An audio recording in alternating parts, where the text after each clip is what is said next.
શ્રી વલ્લભને જાણ્યા ક્યારે કહેવાય કે જ્યારે જીવ વલ્લભથી બીજો કંઈ ન માંગી, જ્યારે જીવ વલ્લભને માંગે છે, જ્યારે જીવ વલ્લભને ચાહે છે, તો માનવું સાચા અર્થમાં જીવે વલ્લભને જાણ્યો છે. જેમ એક માં એના બાળકને લઈને એક મેળામાં ગઈ અને જ્યાં એક એક દુકાનો આવે અને બાળક જીદ કરવા લાગે. આગળ ચોકલેટની દુકાનો આવી, બાળક જીદ કરે છે, માં મને આ ચોકલેટ જોઈએ છે, માં મને પેલી વસ્તુ જોઈએ છે. માં એને ખેંચીને આગળ લઈ જાય છે. આગળ ત્યાં જ રમકડાની દુકાનો આવે છે. બાળક જીદ કરે છે, માં મને આ રમકડું જોઈએ છે, મને આ વસ્તુ જોઈએ છે. પણ થોડો સમય વીતે છે અને ત્યાં એવી ગર્દી વધવા લાગે છે અને ભૂલતે એનું હાથ એની માંથી છૂટી જાય છે અને ત્યાં બાળક રડવા લાગે છે કે મારી માં ક્યાં ગઈ. અને ત્યારે ત્યાંના જેટલા લોકો ઊભા હોય છે બધા ભેગા થઈ જાય છે અને કહે છે કે બાળક કે રડ નહીં, હમણાં તારી માં મળી જશે. અને એ બાળકને શાંત કરવા માટે ત્યાંના લોકો કહે છે કે બાળક તું હમણાં જીદ કરતો હતો પેલી વસ્તુઓ માટે, પેલા રમકડા માટે, શું તને પેલે જોઈએ છે રમકડા? ત્યારે પેલો બાળક કહે કે ના, મને તો મારી માં જ જોઈએ છે. ત્યાંના લોકો કહે કે હમણાં તું જીદ કરતો હતો પેલી ચોકલેટ માટે, શું તને પેલી ચોકલેટ જોઈએ છે? પેલો કહે કે ના, મને તો મારી માં જ જોઈએ છે. તેવી રીતે જ્યારે પેલા બાળક પાસે પણ માં હતી ત્યારે એને બધી વસ્તુઓ જોતી હતી, પણ જ્યારે એની પાસે માં નથી તો એને માં સિવાય બીજું કાંઈ જોતું નથી. તેવી રીતે જ્યારે જીવ પણ વલ્લભથી બીજું કંઈ ન માંગી, જ્યારે વલ્લભને ચાહે છે, જ્યારે જીવ વલ્લભથી બીજું કંઈ ન માંગી વલ્લભને માંગે છે, ત્યારે સાચા અર્થમાં એ વલ્લભના સ્વરૂપને જાણ્યો હોય, ઓળખ્યો હોય એવું કહી શકાય. કેમ કે વલ્લભનો સ્વભાવ પણ કેવો છે? એક પણ વાર જીવનો હાથ શ્રી વલ્લભ પકડે છે. કેવી પણ સમસ્યા એના જીવનમાં કેમ ના આવી હોય, કેવી પણ વિપદા એના જીવનમાં કેમ ન હો, પણ વલ્લભ એનું હાથ ક્યારે પણ છોડતા નથી. આપણે તો પ્રસંગ પણ આવે છે ને, એકવાર એક શિષ્ય અને એક ગુરુ એક બ્રિજની ઉપરથી ચાલતા ચાલતા જતા હતા અને બ્રિજ તૂટેલું હતું અને બ્રિજ હલવા લાગ્યું. અને જ્યાં બ્રિજ હલવા લાગ્યું અને ત્યાં જ શિષ્યએ કીધું કે આપ ગુરુજી એવું કરો, આપ મારું હાથ પકડી લો. ત્યારે ગુરુજી કહે કે તું મોટો છે કે હું મોટો છું? મારું હાથ પકડવું જોઈએ, તું ઊંધી વાત કરી રહ્યો છે. ત્યારે પેલા શિષ્યએ બે હાથ જોડ્યા અને કીધું ગુરુજી અમે તો જીવ છે, અમારું સ્વભાવ છે જેટલી જલ્દી હાથ પકડીએ છે એટલી જલ્દી હાથ છોડી પણ દઈએ છે. પણ આપ ગુરુ છો અને આપના સ્વભાવને હું જાણું છું કે લાખ મુસીબતો જીવનમાં કેમ ન આવી જાય પણ આપ એનું હાથ ક્યારે પણ છોડતા નથી. એટલે હું આપને કહી રહ્યો છું કે આપ મારું હાથ પકડો. તો જીવનમાં કેવું પણ સંકટ જીવનમાં કેમ ન હો, પણ જીવનમાં એક વસ્તુ વૈષ્ણવે નિત્ય યાદ રાખવી કે આપણો હાથ શ્રી વલ્લભે પકડ્યો છે. અને વલ્લભ એવા સંગી છે કે જે ક્યારે પણ આપણું હાથ છોડતા નથી. એ વાત અહીંયા શ્રી હરિરાય મહાપ્રભુજી આ બીજી સાખીની અંદર આપણને સમજાવી રહ્યા છે. હવે આપણે ત્રીજી સાખીનું ગાન કરીશું, એના પછી એનું રસદર્શન કરીશું.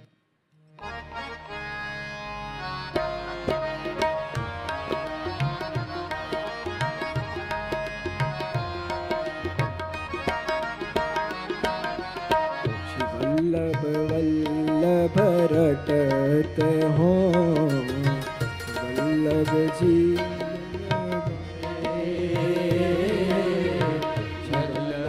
वल्लभ रटत हो जहाँ देखो तहाँ इन्हीं छाड़ और ही भजे तो इन्हीं छाड़ और ही भजे तो जय जाओ वह देह श्री वल्लभ जय जाओ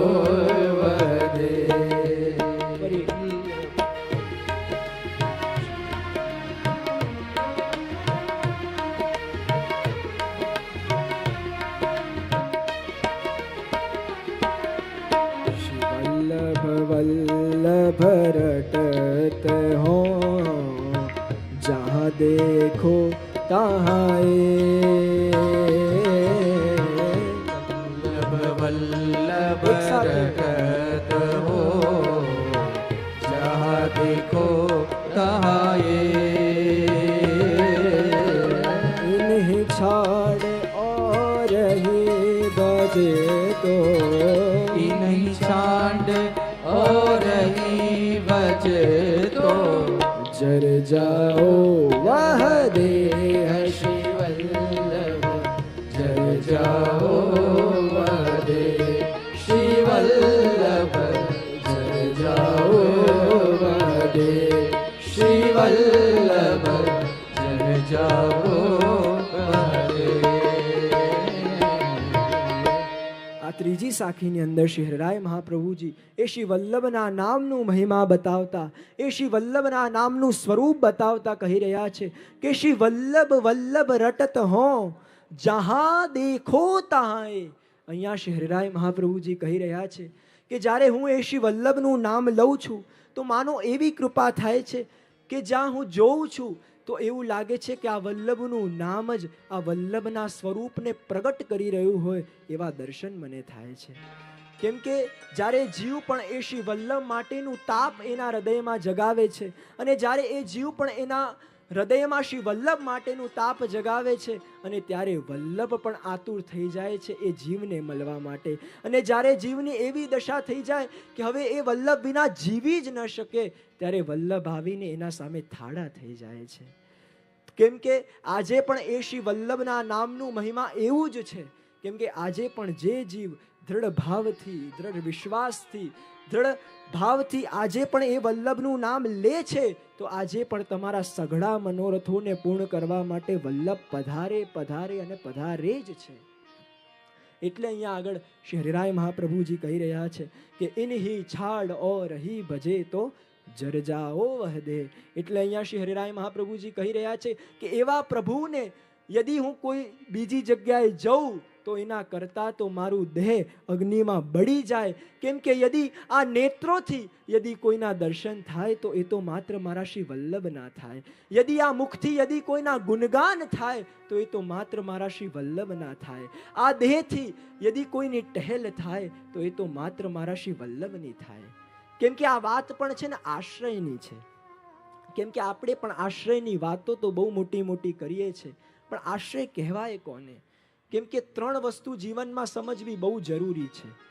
એક વસ્તુ હોય છે, એક હોય છે સાધન, બીજું હોય છે અવલંબન અને ત્રીજું હોય છે આશ્રય.